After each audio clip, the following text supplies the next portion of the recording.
সবাই বলে খালেদ মোশাররফ, তবে একটা হলো খালেদ মোশাররফের ভাই, ছোট ভাই রাশেদ মোশাররফ, সে আওয়ামী লীগের এমপি ছিলেন তার ময়মনসিংহে তার এরিয়া থেকে। এবং খালেদ মোশাররফের মা, সেও মোটামুটি মনে হয় যারা আওয়ামী লীগের যারা লোক আওয়ামী ছিল। লীগ করতো স্যার, সারা দেশেই তো তখন অলরেডি বাকশাল হয়েছে, বাকশাল ইয়ে ইয়েস, প্রতিষ্ঠিত, বাকশাল, তারপরে বাকশাল লক্ষ্মী বাহিনী অরিজিনালি আছে, মানে এই এদের তখন প্রতিক্রিয়া কি ছিল? মানে সাধারণ মানুষ নয় মিষ্টি টিষ্টি খেলো, ঈদ মোবারক করলো, কিন্তু তাদের কোনো প্রতিক্রিয়া ছিল না। ছিল না। কারণ বাকশাল যদিও এটা একটা আওয়ামী লীগই, আমার হুম। মনে আছে কে কারো একজনের কাছে শুনেছি, মানে কে একজন মুজিব নাকি বাকশাল করার মুজিবের কাছে বলছিল, "স- মানে মুজিব ভাই, সারা জীবন আপনি আওয়ামী লীগ করলেন, আর এখন আওয়ামী লীগ বাদ দিয়ে বাকশাল করলেন।"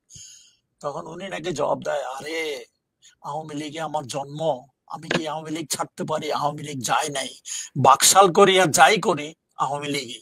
এটা আসলে ঠিকই, ওই বাকশাল বলতে আপনার আওয়ামী লীগই। যাই হোক, আওয়ামী লীগের প্রতিক্রিয়া ওই সময় যে অলরেডি মুজিব মারা গেছে, খন্দকার মোশতাক, সেও একজন আওয়ামী লীগের দ্বিতীয় র্যাঙ্কের আওয়ামী লীগের বড় অফিসার, সে এখন প্রেসিডেন্ট।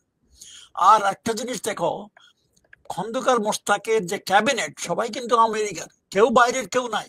আর এই যে যারা কু করেছে তারাও কেউ নাই, কারণ তারা কেউ ক্ষমতার জন্য কু করে নাই, তারা দেশকে উদ্ধার করার জন্য, রক্ষার করার জন্যই কুটা করেছে, করে তারা সামরিক বাহিনীর উপরে ছেড়ে দিয়েছে, মানে খন্দকার মোশতাক পলিটিক্যাল ফোর্সের উপর ছেড়ে দিয়েছে। এরা সবাই কিন্তু আওয়ামী লীগে ছিল, এরা কেউ ছিল না।